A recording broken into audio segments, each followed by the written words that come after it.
Madagasikara sy ny fantrany mila manova rafitra isika fa inina ampahantraina hoy Victor Manatsoa. Fampianarana sy fanabeazana ratsy kalitao tsy mahafeny asa ny mpampianatra, goragora ny fandraisana andraikitra. 17 hektara atsimo misavorivory ireo mpivarotra morony lakandrano nandrian-tany.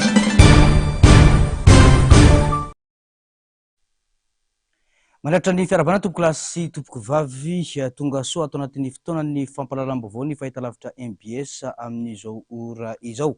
Asanay ampanajana ianao anaraka ny fampalalam-baovao hatramin'ny farany. Ianao fanambarana androany ireo ray aman-dreny ara-drazana sy ny ara-poko eto Madagasikara. Fanambarana izay niompana ny amin'ny Antsoavo ho an'ny Tambabe mba ahafahana manavitra ny firenena. Fanadihadiana eo amin'ny sary sirindratsariny mbola avatsara. Potika ny firenena, tandindomindoza ny malagasy, lalina ny elanelana misy eo amin'ny mahantra sy ny mpanan-karena, mitombo ny voafonja. Santionany amin'ireo teboka notsindriny ireo ray aman-dreny ara-drazana sy ara-poko, nandritra ny fanambarana nataon'izy ireo androany ireo. Antsoavo no atao amin'ny vahoaka malagasy hoy izy ireo, mba hisy Tambabe ho an'ny fijoroana amin'ny fahamarinana, ny rariny sy ny itsiny, ary ny soiombonana ho an'ny malagasy rehetra tsy ankanavaka, raha ny fanambarana atrany. Faran'izay mahantra eran-tany ny vahoaka malagasy araka ny nambaran'ny tatitra iraisam-pirenena, na dia tany faran'izay manan-karena aza ity nosy malalantsika ity. Fahatelo, lalombe loatra ny elanelana eo amin'ny mpanan-karena sy ny mahantra. Ary fahavatra farany, mitombo be nisy amin'ny voafonja amin'ny antony maro samihafa, mitombo ny herisetra, mitombo ny tanora tsy ananasa, ary midoroka zava-mahadomelina. Manoloana izany dia manao antso mavo izahay amin'ny malagasy rehetra, indrindra fa aminareo ray aman-dreny ara-drazana sy ray aman-dreny foko tsy ankanavaka. Ianareo ray aman-dreny ara-panahy na kristianina na sy kristianina. Ianareo mpisehatra eo amin'ny filaminam-bahoaka. Ianareo mpisehatra eo amin'ny fanabeazana zay marary ankehitriny, na ny amin'ny ambaratonga fototra na ambaratonga ambony. Ianareo mpisehatra eo amin'ny ara-pahasalamana, manao antsoavo. Aminareo mpisehatra eo amin'ny ara-politika sy ankanavaka, na eo amin'ny fitondrana, na ianareo mpanohitra. Ary farany fa tsy kely indrindra dia ianareo zoky sy zandry, erivelona rehetra eto amin'ny firenena. Manao izao antsoavo izao amin'ny malagasy rehetra ho amin'ny fanavotam-pirenena izahay, ka iaraka hisaina isika, iaraka hiteny isika, iaraka hijoro isika ho amin'ny fahamarinana ny rariny sy ny itsiny, hiaro ny soa iombonana, ny soa an'ny malagasy rehetra tsy ankanavaka, arak'izay aingana azo atao famarary ny firenentsika. Izany rehetrarehetra izany dia ataontsika eo ambanin'ny herin'Andriamanitra Andriananahary mba hiverina ny asin'ny malagasy tsiraray avy, masina ny tanindrazana. Antso atao ho an'ny rehetra tsy hanavanana izana iza izany, mila mijoro isika mba amerenana ny hasin'ny malagasy sy amerenana ny tanitandalana ho hiatrany ireto ray aman-dreny ara-drazana sy ara-poko ireto. izay amin'ny fanambarana izay nataon'ireo ray aman-dreny ara-drazana sy ny ara-poko eto Madagasikara iny fa manodidina indrindra izay vaovao any politika izay dia tsy misy toerana tsy ahitana renakibon'tany eto Madagasikara raha tsy laza afa-tsy ny volamena, ny vatosoa ary ny solika mavesatra saingy to inina ampahantraina ny malagasy mba ahafahana manambaka azy hoy ny ministra teo aloha Victor Manantsoa androany raha niresaka manoloana ny fahantrana lalina mahazo ny vahoaka malagasy amin'izao. Mila fanovana rafitra ny firenetsika ary mila ampianarana ho tompon'andraikitra ny olom-pirenena hoy hatrany ity ministra teo aloha ity mbola rindratsara sy sariny mbola avatsara tany. Tsy olom-pirenena tompon'andraikitra ny malagasy fa vahoaka mitazapotsy ny raharam-pirenena ka isan'ny mahasarotra ny fomba entina manova ny zavamisy eto Madagasikara. Tsy azo antenaina nefa ny sy ny fivoarana raha toka tsy misy ny fametrahana ho ambony ny rafitra miainga amin'ny fokon'olona. Mila olom-pirenena tompon'andraikitra ary miainga amin'izany no isiny ahafahana mitondra fivoarana sy ahafahany malagasy mahatsapa tena fa tena tompon'andraikitra amin'ny hoaviny sy ny taranaka izy.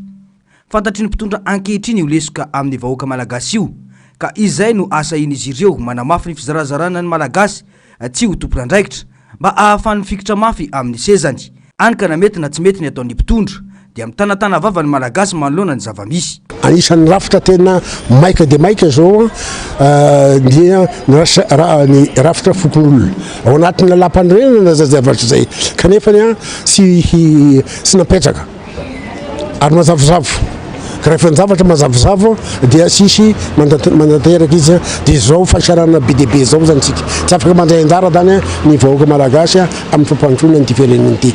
Oro fatatsika tsara fa hoe tsy afaka androso ty Madagasikara ity raha tsy ny vahoaka malagasy manontolo manerana ny Madagasikara noho mandray anjara amin'ny fampandroana. Zay zavatra zay mila hay zay fa ary fahatarako azy mbola tsy ny mpitondra amin'izao fotoana zao dia tsy mahay ny mampandray anjara ny vahoaka malagasy araka ny tokony ho izy fa dia mitazana ny vahoaka malagasy ka raha zay mitazana ny vahoaka malagasy ny fitazana ny vahoaka malagasy zay dia mampalahelo fa mety ho rasy zany ny vokatry zavatra zay. Toe-tsaina volena eto amintsika ny politika ny fitiavan-tseza ka zary adino ny tena andraikitra sahan'ireo mpanao politika anabe ny olom-pirenena ifantoka amin'ny raharam-pirenena. Tokony ampifoan'ny malagasy nefa ny fananana ireo arena voajanahary maro kanefa izy no mantra indrindra maneran-tany ankehitriny. Fa na inina atao eto izany mba ahafahana mifehy ny malagasy ka izany no mila ovaina amin'ny alalany fametrahana rafitra vaovao raha ny fanazavana hatrany. Mazava ho azy fa manankarena Madagasikara. Rehefa manankarena Madagasikara dia lamina vaovao ny tsy maintsy ahafahany vahoaka malagasy manontolo mandray anjara amin'ny fampandrosoana Madagasikara amin'ny fitandrana ny arena eto amintsika tsy misy zany. Ary apetraka mazavazara koa ny rafitra malagasy itondrana ny tany sy ny fanjakana satria raha nona ny kibo vezivezy ny saina dia azo lazaina hoe noana ny kibo ny vahoaka malagasy amin'izao fotoana zao ary mivezivezy ihany koa ny saina dia mety anao zay saim-patany ny vahoaka malagasy amin'izao fotoana zay zao na aiza izy na aiza izy. Raha tsika malala ohatra ny zavatra mitranga tany Vangaindrano sy tany Farafangana ary atahorana no anenika ny Madagasikara ny zavatra asoreny satria be dia be no manana havana amin'ny Vangaindrano, manana havana amin'ny Grand Sud-Est iny. Volamena tena 7 kilao nivoaka Antsokosoko. Volamena 1 kilao nivadika vita ao amin'ny bureau-ny ministera. Raha nitatitra nefa dia volamena 2 kilao monja no naondrana amin'ny fomba ara-dalàna tamin'ny volana febroary 2024 teo. Mila mijoro ireo avaram-pianarana, mila mijoro ireo vato nasondrotra ny tany, mila mijoro ireo tena tia tanirazana marina mba ahafahana manova ny zavamisy hoy hatrany ity ministra teo aloha no sady mpanao politika ity. Dia misy afa-tsy ny malagasy ihany no afaka anova ny zavamisy iainana izao hoy hatrany ny fanazavana. Vaovao makasika ny fifidianana oben'ny tanàna kosa indray dia ny zavamisy eto Antananarivo amin'izao no anaporofona fa ny olona miara-miasa amin'ny fitondrana no vao maika mampiletika ny fampandrosoana. Mila mahay misafidy noho izany ny ponina Antananarivo amin'ny fifidianana ho avy io hoy ny filohan'ny antoko vahoaka amiray na ny vami androantsy tetika diso kosa ny filazana fa anova sy anamafy ny fizarazarana an'Antananarivo ao anatin'ny faritra enina izany hoe isafidy ny ben'ny tanàna ireo boriboritany misa enina hoy hatrany ity mpanao politika ity. Raha rahantsika ny fanadihadiana mahakasika izay. Tsy mbola nandrenesam-peo hatreto ny eo anivony vao miara-maleo tena misahana ny fifidianana manoloana ny tokony anatanterana ny fifidianana izay ho ben'ny tanàna. Ny 9 novambra rahateo no daty voalaza fa tokony anatanterana izany raha ny vinavina tetiandro natolotra tamin'ny gouvernemanta teo aloha raha toka tokony efa nanomboka ny fahavalo ny volana jolay teo. Ny fotoana tokony nametrahany ireo kandida ny anjotaratasy firotsahako fidiny amin'izany. Ny zava-misy aloha izany hatreto dia miandry izay ho mpikambany gouvernemanta vaovao anaiky na itsipaka ireo daty ireo ny rehetra amin'ity fifidianana ifotony ity.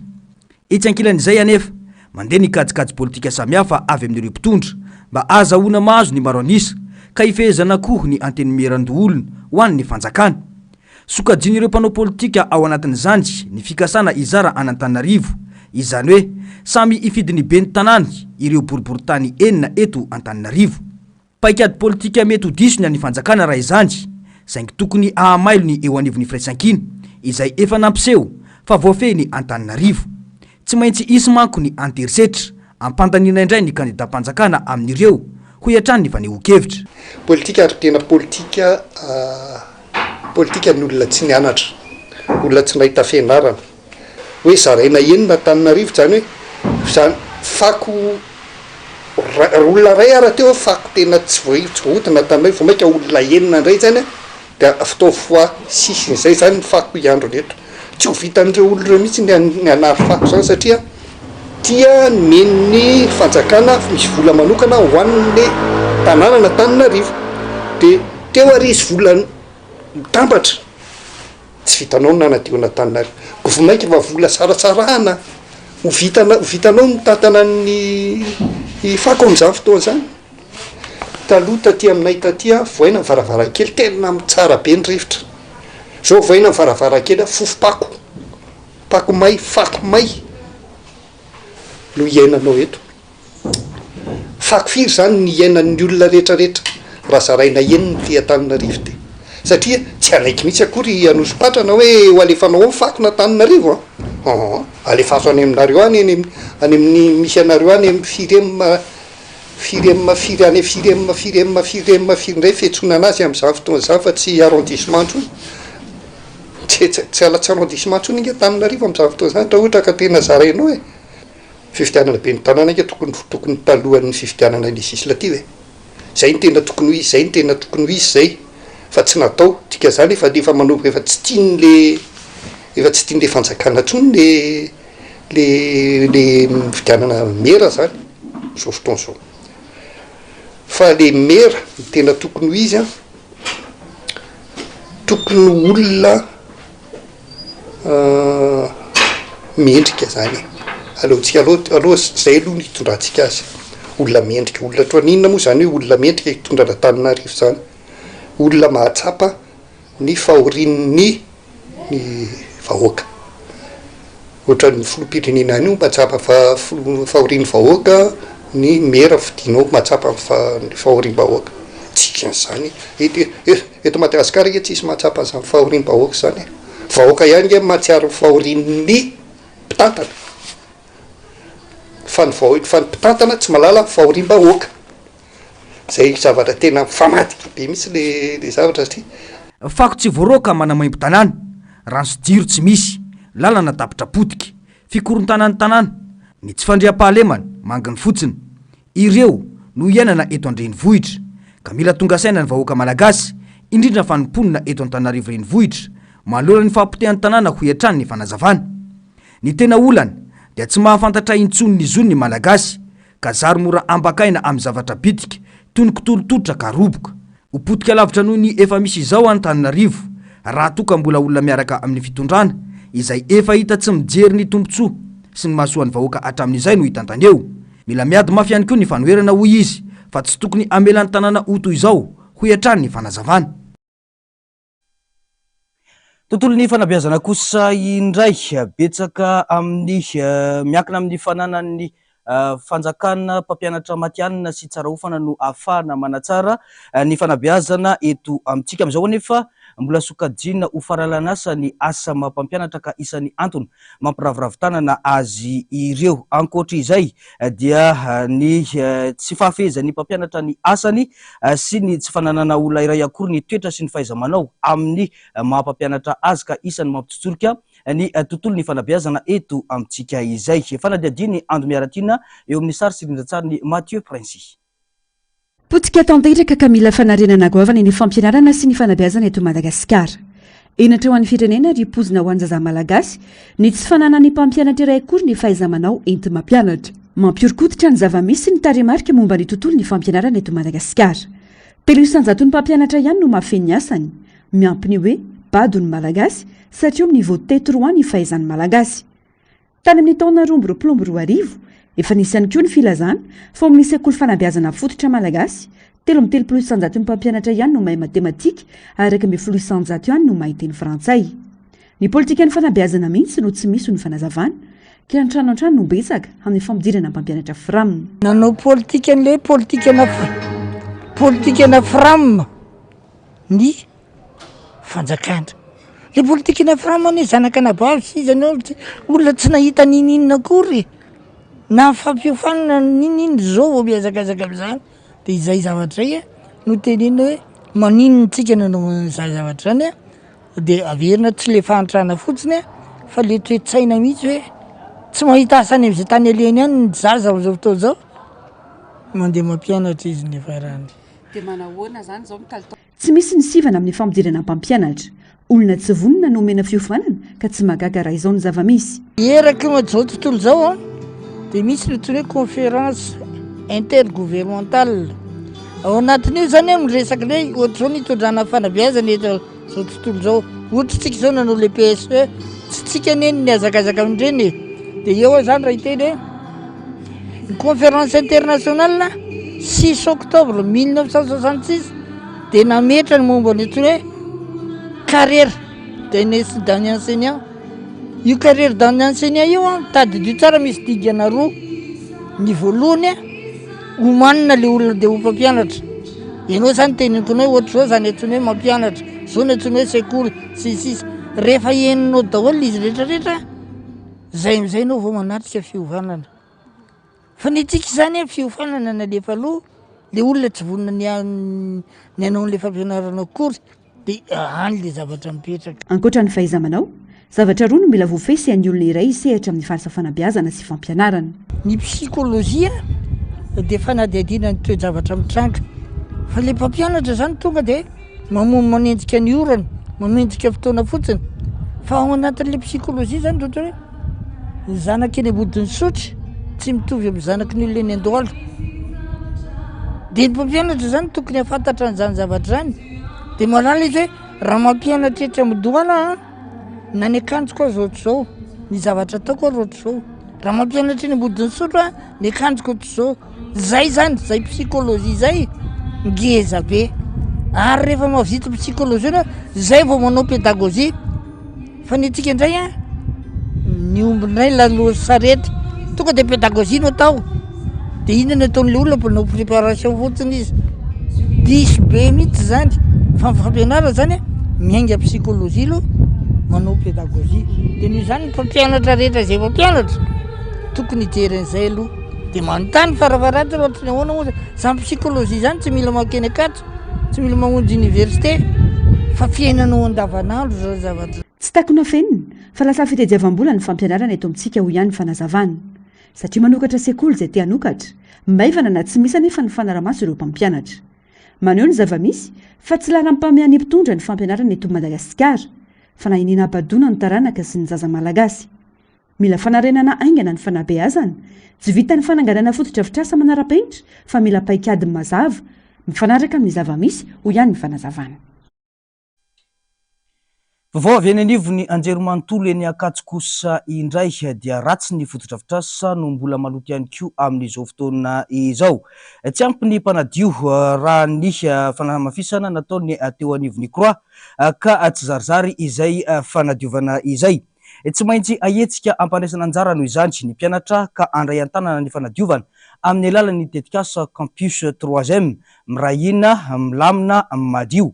Aritra 3 volana ny tetikasa izay izy ireo avy no anohy ny asa izay efa natomboka io raha ny fanazavana atrandry. Ny tanjona moa dia nisy ny fiarahamonina mirindra anatin'ny firaisan-kina sy ny fahadiovana raha ny fanazavana atrandry. Mbola taty vaovao ny Ando Miaratina eo amin'ny sary sirindran-tsary ny Mathieu Prince atrandry.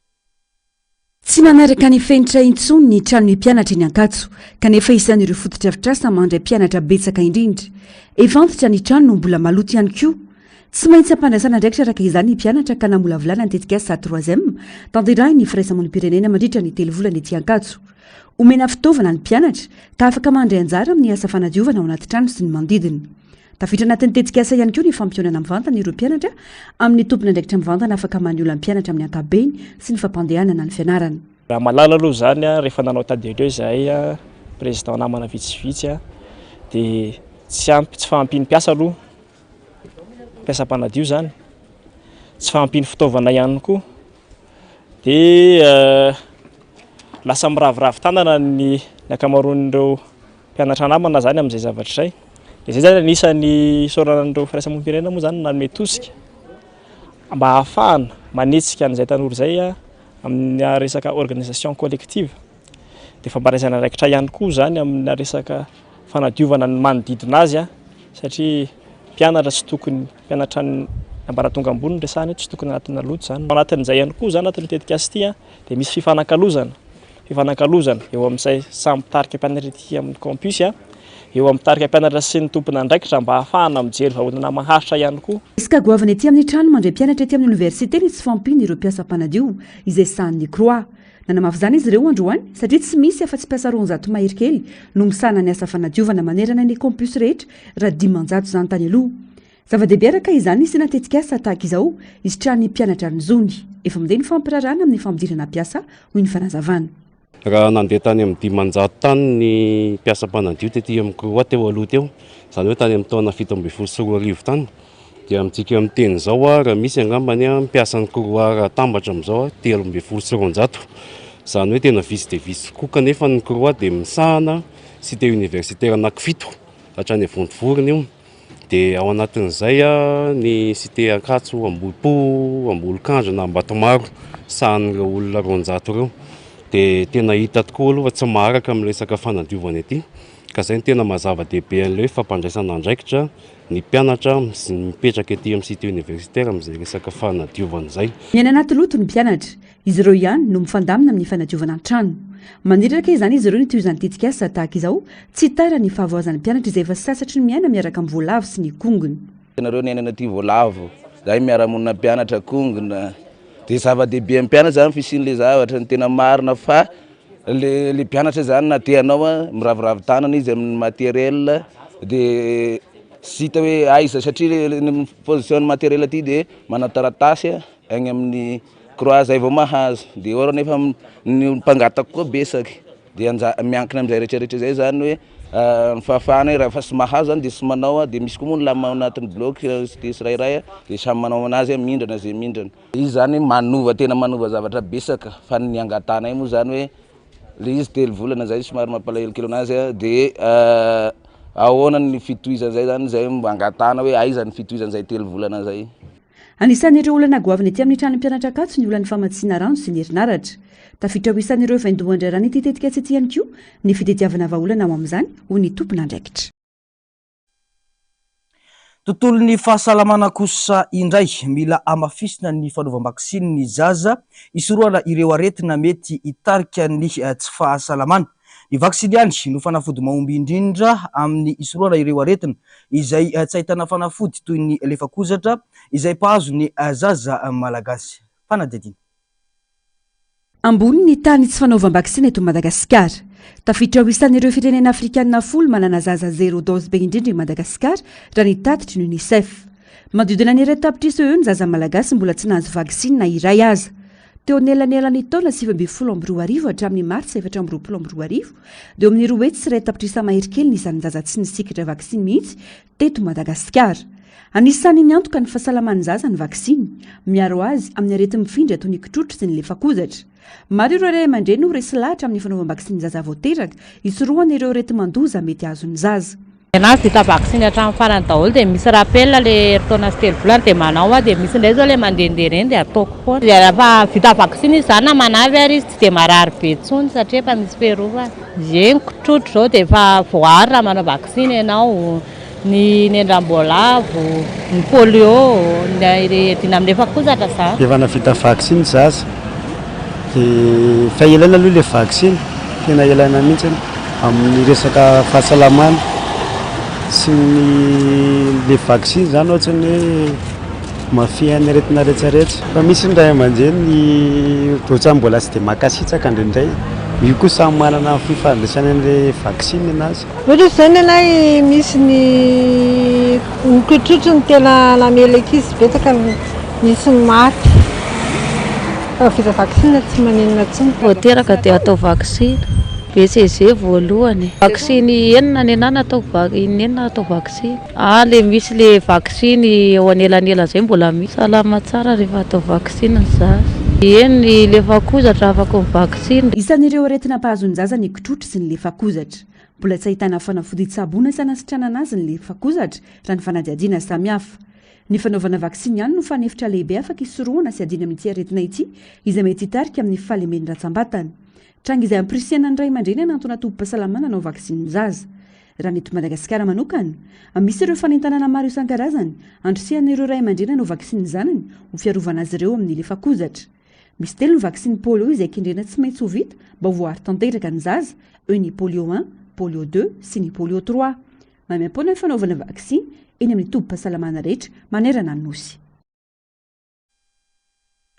Vao makasika fanamboarana fotodrafitrasa sy sosialin'ny mponina kosa dia mikorotana ireo mponina etsy 720 hektara atsimo noho ny fanamboarana tetikasa manamorona ny lakandranona andriatany iny. Tsy mahita toerana ivarotana intsony izy ireo raha ny fitarainana nataon'izy ireo tamin'ny Onisoa Fivaliana sy Mathieu Prince. Mikaikaiky ireo mpivarotra manamorona lakan-drano-andriantany amin'ny fanesorana azy ireo eo amin'ny toerana ivarotany. Voakasiky ny tetikasa moa izy ireo ary izao voatery tsy maintsy nesorina izao. Milaza izy ireo fa tsy manana toerana ivarotany intsony ary tsy nahazo fanampiana ihany koa mba hamonerana ny fanesorana azy.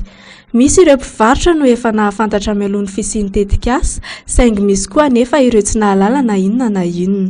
Tena tsy milamina mihitsy zay amin'izao fa nanahirana anay manina moa hoe sasany mahazo vola dia ny sasany tsy nahazo.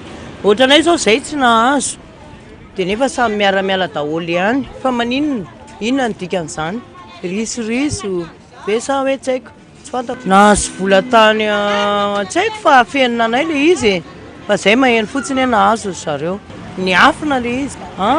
Sasany ihany any nahazo fa zay zao tsy nahazo. Samy niara mivarotra teo ihany fa zay tsy nahazo. Zao tena le fifindrana zao mbola enjana be satria vao mitady tsena mbola sarotra. Misavorivory izy ireo satria napetraka tamina toerana iray monja ary mbola mandoa vola ihany koa nefa efa manofa ny toerana isan'andro. Eto ny tery zany entako mipetraka dia mba tany fivondronana teto dia teto napetraka dia eto zany no mivarotra. Ka tsy fantako zay tompona ndraikitra fa amin'ny fivondronana nametraka ana eto dia eto tsy malala zay heviny Ny zavatra misy eto dia tena manahirana satria ny akamaroan'ny olona reto tery mivarotra dia nahilika tety.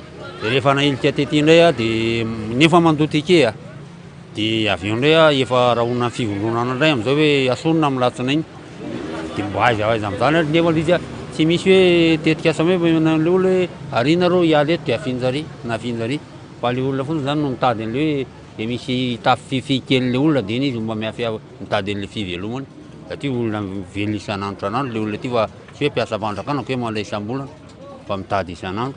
Ny alatsinainy ho avy izao indray no fanesorana ireo andiana mpivarotra izay mbola tsy niala tamin'ny toerany ary araka ny loharanom-baovao tsy fantatra mazava hatreto ny fahataperan'ny tetikasa ary tsy fantatra mazava ihany koa raha mbola afaka hiverina mivarotra manamorona lakan-dranon'andriantany izy ireo rehefa vita ny asa.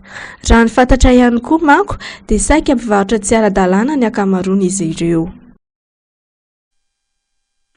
izay ny zava-misy eo amin'ny fokotany ny 7 hektara atsimo fa Etsinosy be kosa indray dia miaina anatin'ny tahotra sy ny ororo ny mponina eny an-toerana no ireo tsy fandriam-pahalemana izay mirongatra tanteraka eny amin'ity faritra ity tsy maintsy manohy ny asa andavanandro nefa ireo mpivarotra sy ny mponina eny an-toerana dia eo aza izay tranga maro samihafa izay faniry Andrianarivo sy mbola avatsara no mitatitra amintsika ny antsipriana izay. Anisan'ny faritra mampikolay sy tarainan'ny olona maro faritra mena anjakan'ny tsy fandriam-pahalemana ny ety Anosy-be. Mitaraina avokoa na ireo mpandalo na ireo mponina sy mpivarotra ety amin'ity toerana ity. Hita ety avokoa mantsy na sito mahery na alabotra isan-karazany, indrindra moa fa ny arim-paosy izay tena maro ny mpanatanteraka azy. Antony maro no mahatonga ireo tsy filaminana ireo. Voalohany amin'izany ny tsy fananan'ireo tanora asa. Vokany mandray zava-mahadomelona ny ankamaroan'izy ireo any ka mahavita zavatra tsy voahevitra. Eo ihany koa ny tsy fahavitanany fianarana araka ny tokony ho izy no ny fahasahiranany ray aman-dreny. Ireo mpiantsena sy mpivarotra vao maraina no tena lasibatra ny fanendahana. Araka ny fanadihadiana dia manambana antsy an'ireo olona maka entana ireo tsy mataotody. Alainy avokoa izay volany amin'izy ireo. Raha mandana manohitra dia vitan'ireo jiolahy ny manindro nantsy ireo olona tratran'izy ireo. Fandriam-pahalemana eto Mamaibe, mpangalangalatra, tena mpanendanendaka misy tsy afaka mandeha hariva mihitsy zany, tsy le vao maraina. Gary paosy eto no tena hita matetika eto, dia le makamaka entana ambony moto, ambony bisikileta. Izay zao no tena problème be eto. Makalaletana ambony saretirety misy daholo. Le amin'ny maraina amin'ny 3 maraina makany zany tena be dia be le mpanendaka amin'iny arabe iny zany, raha vao misy maizimaizina kely dia misy mpanendaka foana, tsy maintsy misy mpanendaka zany amin'iny lalana iny zay efa hipiry voaendaka moa fa zany zay moa ny zava-misy dia tsy maintsy etrenako zay amin'ny 2 amin'ny 3 dia efa mandeha maketo an-tsena zany. Ohatran'izay telefôna dia vola 2 hetsy mahery ny tany anatin'le poketra zany miaraka amin'ny telefôna vao maraina. Maniry noho izany ireto mponina ny mba handraisan'ireo mpitandro ny filaminana ny tanana ity raharaha ity sy ny asan'izy ireo araka ny tokony ho izy mba tena hiaro ny vahoaka sy ny fananany tokoa izy ireo ho tombontsoa ny betsiny maro. Ny zavatra tiana ampitaina zany dia raha ny tena marina amin'ity hoe tsena ty zany tokony mba tena hiaro le gendarme sy le miaramila, inona le polisy ato fa le polisy koa mijery fotsiny dia zay koa ny problème amin'le izy ato fa tokony hiaro an'izany rehetrarehetra zany izy. Niezaka nanao fanadihadiana teny anivon'ny fokotany sy ny tompona andraikitra tetỳ an-toerana moa izahay, saingy tsy afaka nanome loharanom-baovao izy ireo noho ny tahotry ny ainy. Fa vaovao avy any amin'ny commune Ambohidrapeto kosa indray dia nanao hetsika sosialy ho an'ireo zokiolona miisa 5,000 mahery ny teo anivon'ity commune ity androany. Hetsika izay fanao isan-taona saingy amin'ny alalan'ny volan'ny commune Madidio no nentina nanatanterahana izany. Fanadihadiana. Lamba firakotra, sakafo sahaza, ireo no fanampina avy amin'ny commune Ambohidrapeto ho an'ireo be antitra miisa 5,000 mahery mipetraka eo anivon'ity commune ity. Hetsika izay fanao isan-taona raha ny fanazavana ary vola madiodio avy amin'ny commune no nanatanterahana azy ity.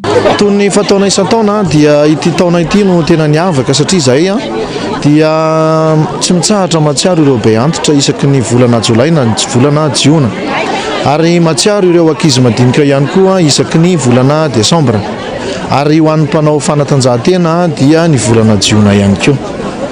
Tao anatin'izay dia niavaka hoy aho ity fizarana ity satria nahatratra teo amin'ny 500 teo zany ny isan'ny be antitra feno 70 taona ny miakatra tamin'ity taona ity.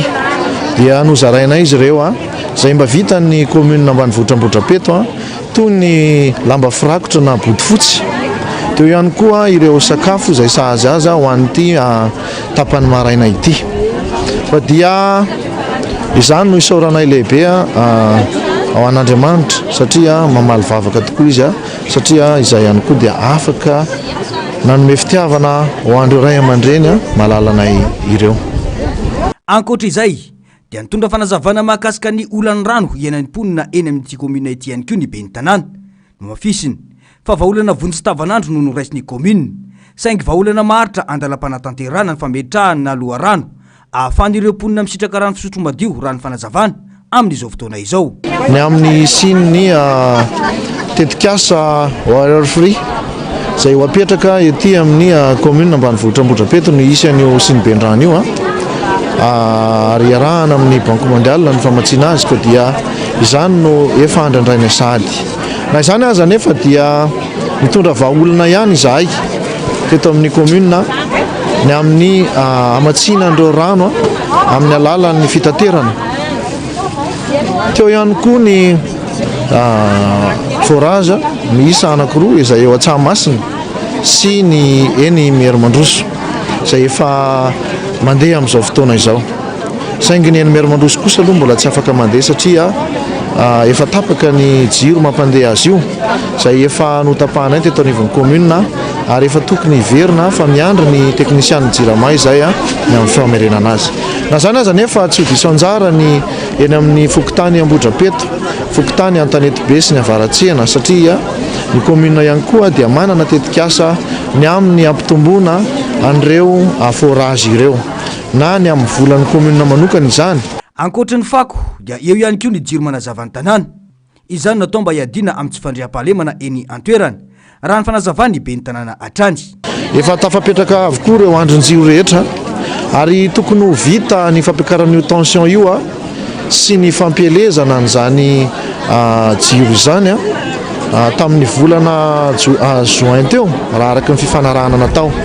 Kanefa moa mety tsy fantatra noho ny antony maro samihafa dia miandry izahay ety amin'ny commune ambanivohitra Ambohidrapeto ny amin'ny tokony hanatanterahana izany iarahana amin'ny Banque Mondiale fa efa sasa miandry ny vahoaka satria dia mitombo ny vahoaka, mitombo ny mponina, ny jiro nefa dia iaraha malala fa efa miantitra izy ireo. Ny amin'ny lafin'ny éclairage public dia niezaka ihany koa izahay ny anaparitaka an'izany éclairage zany manerana ny commune ary efa hita fa efa mazava ny commune ambanivohitra Ambohidrapeto ny amin'izao fotoana izao. Nena mafiatrany ny be ny tanàna Ambohidrapeto fa isan'ny manampibetsaka amin'ny asa fampandrosoana ao amin'ity commune ity ny fiaraha-miasa amin'ny tsy miankina. Tafiditra amin'izany ireo tetikasa mbola ho avy mba azahoana mandrindra ny asa ilain'ireo mponina andavanandro toy ny fiarabe ahafana mandroaka ireo fako ao amin'ity commune ity. Ny fitsomoan'ny voninkazo tany amin'ny efitry Atakamasily ary ny gara vaovao vita vetivety tany Chine ny azo mandeha raha an'ny nosy Socotra ary ny lalana mahitsy indrindra eran-tany no entina aminao indray ato anatin'ny vaovao hafakely. Vaovao hafakely maneran-tany.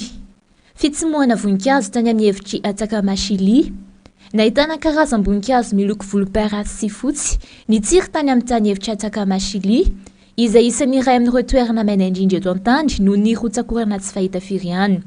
Misy ihany ilay tranga antsoina hoe désert fleuri, piseho isaky ny lohataona any amin'ity tany efitra ity izay fotoana mampitsimoka ny karazam-boninkazo rehetra toy izao ary manarona velaran-tany 5,100 kilometatra izany. Saingy trangana agaga sady tsy hazavaina ity fitsomoana voninkazo tsy tao anaty vanim-potoana tokony hamoazana ity sady tsy nisy afaty 300 hatramin'ny 700 kilometatra toradro ihany no voararotra ireo voninkazo ireo. Tamin'ny taona 2024 no fotoana farana ahitana ny tranga toy izao ka izao miverina manaitra ny sain'ny mpizahatany maro izao indray. Tsy mbola voaporofo mazava hatreto ny fifandraisana misy eo amin'izao fitsomoana voninkazo izao sy ny fiovan'ny toetrandro na ilay antsoina hoe El Niño sy La Niña mitranga ny amin'ity tany efitra Atakamasily ity. Gara vaovao vita vetivety tany Chine. Tao anatin'ny 7 ora monja no navitan'ireo ingénieur misy 700 nanorina ity gara vaovao tao Chine ity. Nanomboka tamin'ny 9 sasany hariva ny asa ary tamin'ny 3 ora maraina dia efa nifarana izany. Mirehare tanteraka sady faly ry zareo sinoa manoloana izao hafaingana piasa indrindra izao ary maneho fa tena mahay ny ingénieur sy ny mpiasa ny atoerana ary tsara lamina ny rehetra matoa nahavitany io asa io izy ireo. Hazo mandeha any Nosy Socotra. Any Nosy Socotra no misy ity karazan-kazo mandeha ity. Rehefa kapaina na tsinjona izy dia mandeha toy ny olona ireny mihitsy. Tsy any ivelany any anefa no ahitana tranga mahavariana toy izao fa eto Madagasikara koa dia malaza ho manana io karazan-kazo mandeha io voatsongona izay hita tany amin'ny faritra Vakinankaratra ao amin'ny Farintsitsiv Antsirabe. Lalana mahitsy indrindra eran-tany. Lalana mahitsy indrindra eran-tany. Ity ny lalana mahitsy indrindra eran-tany izay mitondra ny anarana hoe autoroute 85 hita ao Arabie Saoudite ary mandalo amin'ny sistan'ny Jordanie. Mirefy 850 kilometatra ny lavan'ity lalana mahitsy be ity, sady tsy mivilivily mihitsy ka mahavariana ny mpizahan-tany.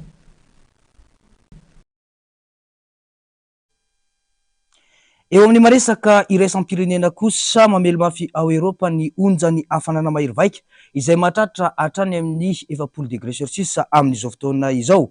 Vokany mandamaka ireo biby fiompy sy ny mponina any an-toerana vokatra izay hafanana be izay.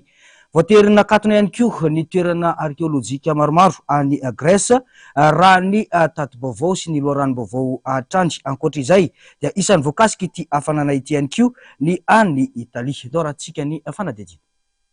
Tafakatra 70 degré ny maripana Roumanie ka tsy azo ihainana intsony ao an-trano ho an'ny mponina ao an-toerana satria dia lasa manevikevika ny hafanana.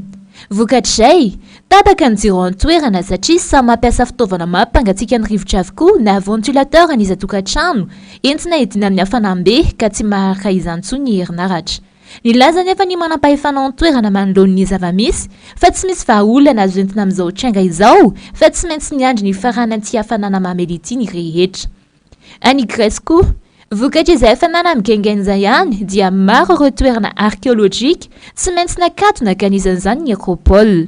Efa fa 12 andro misy zao no niaritra ny hafanana tafahoatra ity firenena iray ity tao anatin'ny volana iray, indrindra ny tao Pristina izay renivohitra Kosovo. Tsy zakany mpona intsony ny fiatraikan'ny ny hafanana ao an-toerana ka tsy maintsy nijanona eny an-dalambe ny fiara-pamono afo feno ranomamy miandry ireo olona tia hampangatitsika ny tenany amin'ny rano. Ho an'ny Italia kosa indray dia ireo biby eo amin'ny toeram-pitsidiana biby no avotana amin'ity hafanambe ity. Omena sakafo mangatsiaka ireo biby ireo mba hampangatsitsika ny vatany sy ny any anatin'ny rehetra entina hisorohana ny mety ho fahafatesan'izy ireo ao anatin'ny toeram-pitehirizana azy. Misahirana mihitsy ny mpikarakara ireo biby ireo amin'izao manara-maso akaiky ny sakafon'ireo biby ompiana manokana ireo ka miezaka ny manome sakafo sy legioma mangatsiaka ho an'ireo biby herbivore ary hena sy trondro mangatsiaka kosa ho an'ireo biby mpihinan-kena toy ny tigre sy ny bera.